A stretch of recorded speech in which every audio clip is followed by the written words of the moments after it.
During morning trash duty, my neighbor grabbed my arm. "Do you have any idea who your wife really is?" His face was pale, his voice trembling. "Leave today. I can't explain why, but before it's too late. Save your kid and yourself." I grabbed my 4-year-old son and fled that very day. Then the garbage bag slipped from my hand, tearing on the curb. Coffee grounds spilled across the pavement. That's when he appeared, my neighbor, face drained, eyes darting like prey. He grabbed my arm hard enough to bruise. "Do you have any idea who your wife really is?" His voice shook, not with anger, fear.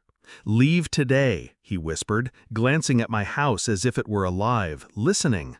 "I can't explain why, but before it's too late, save your kid and yourself." Then he let go, retreating without waiting for an answer. I stood there, trash soaking through my shoes, his words seared into my skull. Inside, the house looked ordinary. Breakfast plates on the counter, my wife humming upstairs, my son playing with blocks on the floor. Ordinary. But I knew. Ordinary was dead. I grabbed my boy, stuffed clothes in a bag, and drove. No questions, no goodbyes. Because when a man looks you in the eye with terror that raw, you believe him. The motel smelled of mildew and cigarette smoke. My son fell asleep on the bed, clutching his toy car.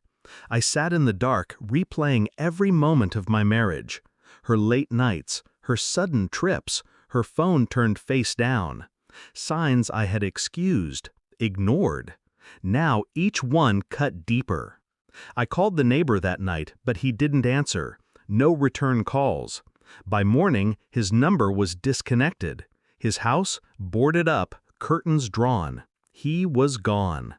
The silence pressed in. I started seeing her differently. My wife's smile, rehearsed. Her touch, calculated.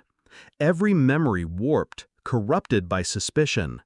Was she lying about who she was? What she wanted? Even our child? The betrayal wasn't clear yet, but the cracks spread. And once suspicion enters your bloodstream, it never leaves. I returned, quietly, acted as though nothing had happened. Told her my phone had died, that I had taken our son out for a drive. She didn't ask much. Too calm, too trusting. That alone told me enough. I became two men, the husband she believed, and the shadow watching her every move. Her laptop, password guessed in minutes. Emails under another name. Bank transfers to accounts I didn't recognize. A hidden life bleeding through the cracks. One name repeated often. A man. Transactions, travel logs. I dug deeper. Old news clippings, police reports, missing persons. And there, his name, tied to disappearances. Always a woman involved, always ending the same. She wasn't just unfaithful, she was something worse. At night I stared at her sleeping beside me, her breath steady, her body warm. A stranger in my bed. I didn't confront, not yet.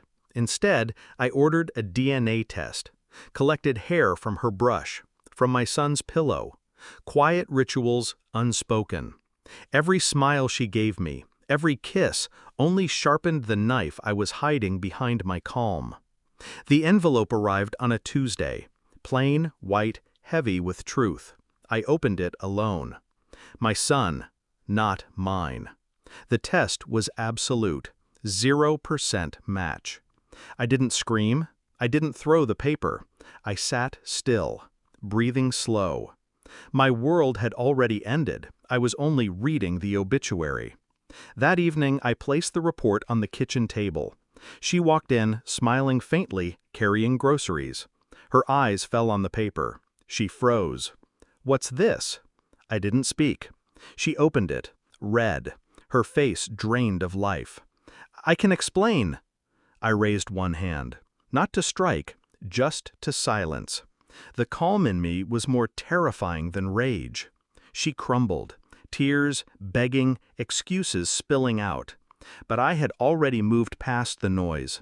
I was studying her like a specimen, a thing unmasked. I waited.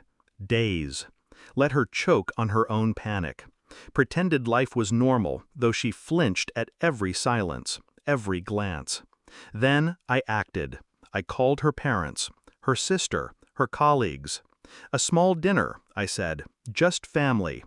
When they were all seated, I placed the DNA report on the table, beside the police records I had printed. Names, disappearances, connections. This, I said calmly, is who she really is. The room went still, eyes cut to her, questions fired. Her mask shattered.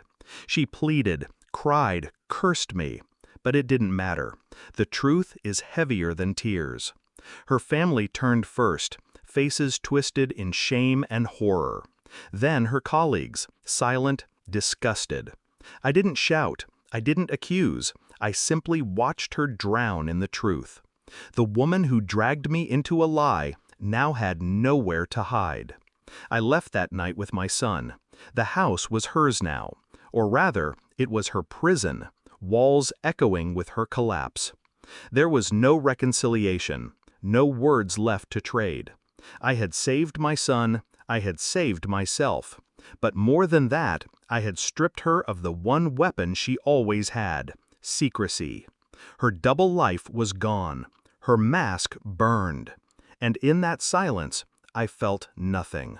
No rage, no grief, only clarity. The neighbor had been right. He couldn't explain, but he had given me the only truth I needed: leave today. I did. And I never saw her the same way again. Because she wasn't a wife. She wasn't even human. She was a shadow wearing a face. And I had finally switched on the light.